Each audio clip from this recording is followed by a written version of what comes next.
67% want a ban on the burqa. But the immigration minister, who happens to be here tonight, says it would be un-British. Who is right? Well, you've been talking a lot, Damien Green, so I'm tempted not to go to you first. I won't. I'll come to you in a moment. Nigel Farage, who's right? The 67% of the British who say they want the burqa banned, or Damien Green, who says it's un-British to do that? Well, Damien Green says that, but Caroline Spellman, who also speaks for the government, says that the burqa is empowering. Now, I find this concept absolutely extraordinary. The idea that a woman being covered up is somehow empowered when it seems to me that her chances of being fully a part of society, her chances of getting a job have been severely diminished, shows me that this government has frankly lost its courage. It doesn't want to discuss this issue because, you know, the French have discussed this issue in their parliament. The Belgians, odd country that it is, have discussed this issue in their parliament. The Spanish are about to, the Italians are going to, the Syrians this week have decided to ban the burqa on university campuses. It is banned in Turkey. So right across the Middle East and the Western world, there is a very serious debate about the burqa.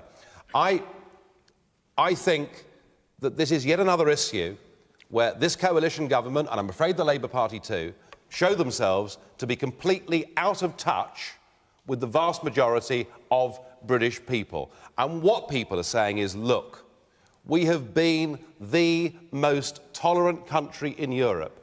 We have been the haven for people who have been fleeing oppression. We've given asylum to people. We want to be a tolerant society, but we don't want to live in a divided society.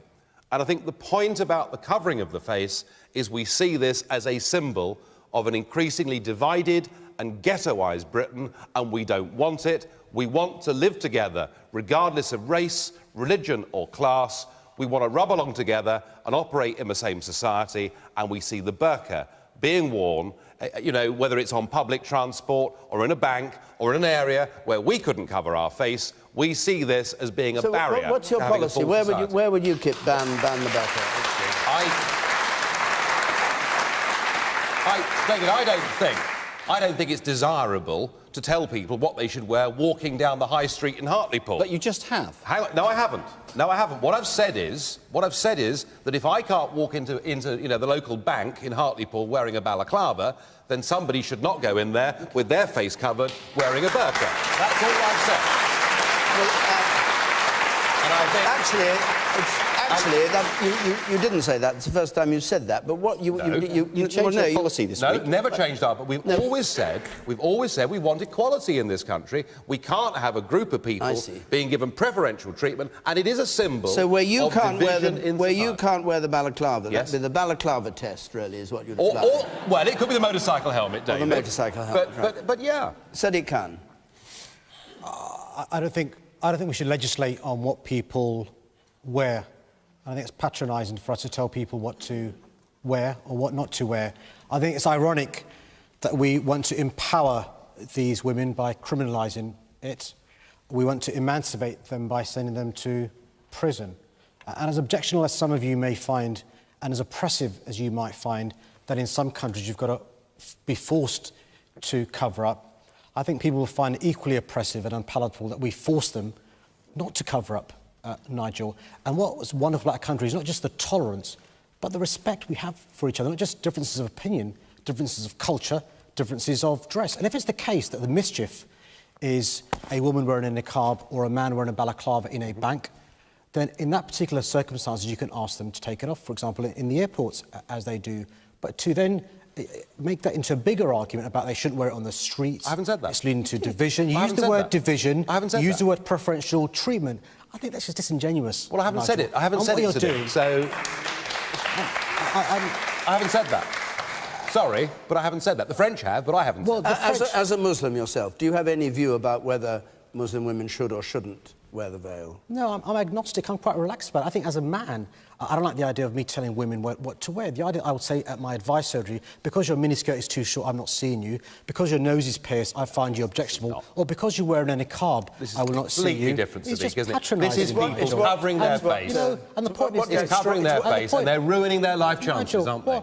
Well, listen, if you're concerned... Do you want equality or not? Nigel, if you're concerned about the life chances of British women of Muslim faith, why don't you make sure they do better at schools by investing more in our schools rather than closing... Well, you had 13 years to do that, and you clearly failed to do so. Why don't you, for example, want to encourage more to go to university? The man up there. You know, Hold on.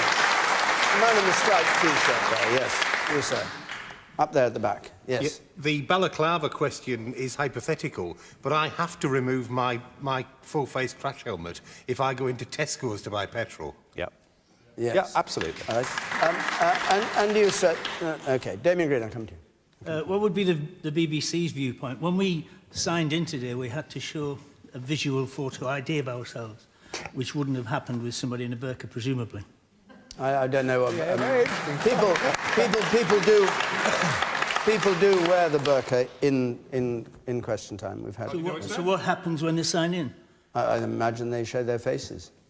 I don't think that's any big issue. Damien Green.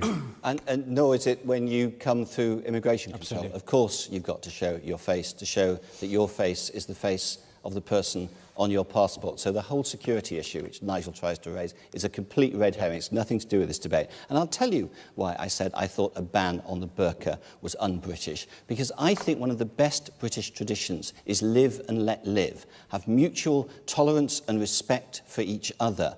And the idea that politicians should pass a law telling women what they can and can't wear is profoundly un-British. It's a big step towards a police state. How can it be un-British if 67% of people well, in one opinion poll.